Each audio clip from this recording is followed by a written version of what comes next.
This is climate change on steroids. ExxonMobil, who knew back in the 1980s, maybe the 1970s, that this exact scenario or something very close to it would play out if they and their compatriots in the fossil fuel industry continued to market and promote the use of fossil fuels and we all continue to burn them.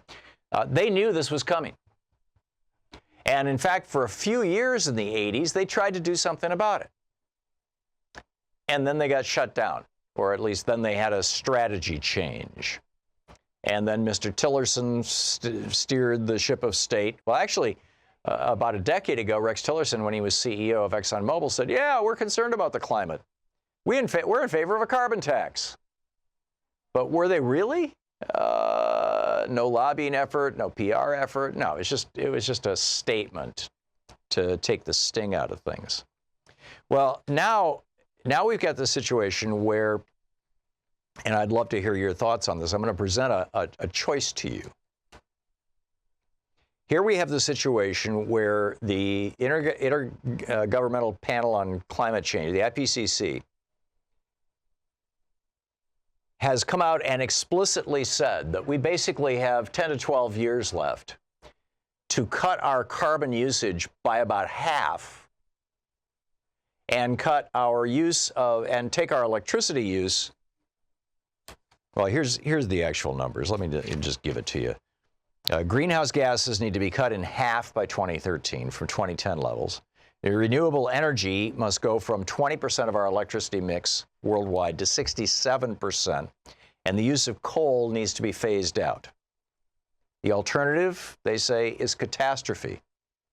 Widespread drought, famine, wildfires, conflict over food, wars over land, wars over fresh water, massive die-off of coral reefs leading to massive die-off of fish in the oceans all around the world. This is written by 91 scientists from 40 countries. And it was in response, actually, this was an unusual report. It was in response to some small island nations that are concerned about losing their existence to climate change. And they said, yep, your concerns are valid. So ExxonMobil now has just given $1 million.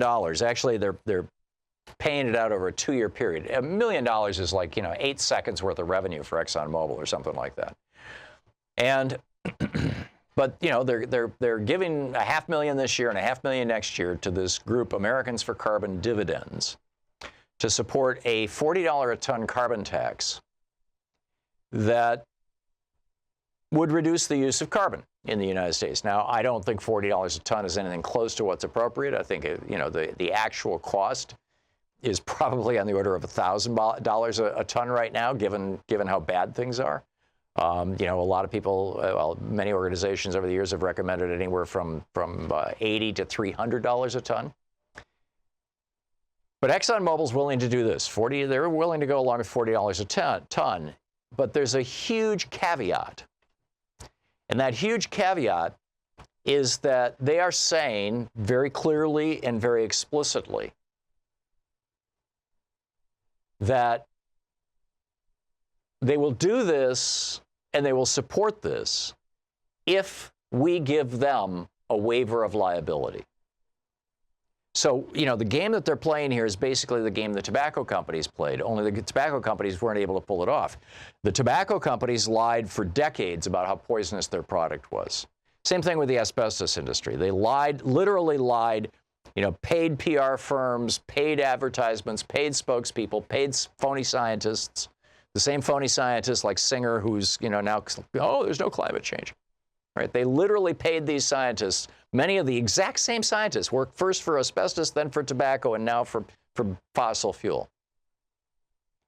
And the tobacco companies got nailed for this to the tune of hundreds of billions of dollars. They lost their power in Washington, D.C. They got outed. And ExxonMobil is saying, if you'll give us a waiver of liability, if you'll pass a law that says that nobody can sue us, and keep in mind, they're being sued right now by this group associated with Jim Hansen,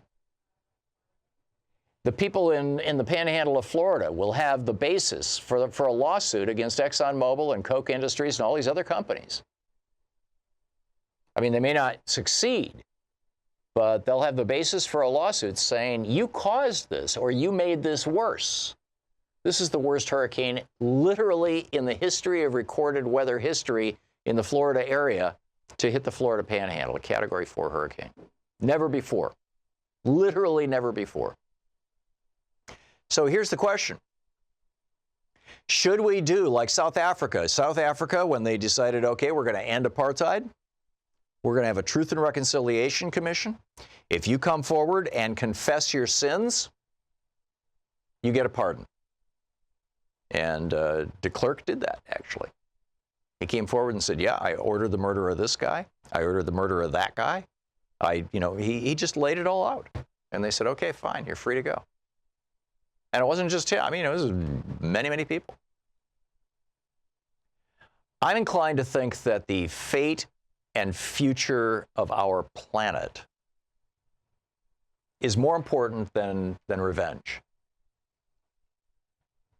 And I realize this isn't, a satisfying, oh boy, we got these sons of whatever kind of feeling thing, But I'm inclined to say, now ExxonMobil is not offering to do a public mea culpa, but to the best of my knowledge, nobody's asked them to.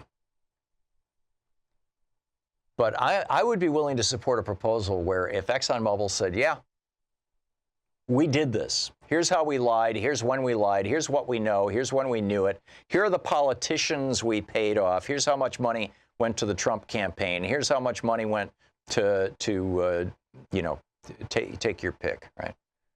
Of Republican and probably some Democratic members of Congress. If ExxonMobil would lay all that out and then support a real carbon tax, not just this little $40 a ton thing, then I would not object to that. I would say, it's more important. We've got 12 years. It's more important to get that done than not. So what do you think? What do you think should be done to ExxonMobil and the Koch brothers, Koch Industries and the Koch brothers, and Shell and Conoco and all these other companies, particularly those companies that have been politically active over the years? For that matter, what should be done to the politicians? The Republican Party in the United States of America is literally the only political party in the world that denies climate change. Well, actually, no, let me correct that. I'm not sure what's going on in Russia. I mean, it's a fossil fuel-based economy. I'm not sure if they're denying climate change or not. But they're certainly not supporting efforts like this. But the big one right now is Brazil. They're the 5th largest emitter in the world of carbon.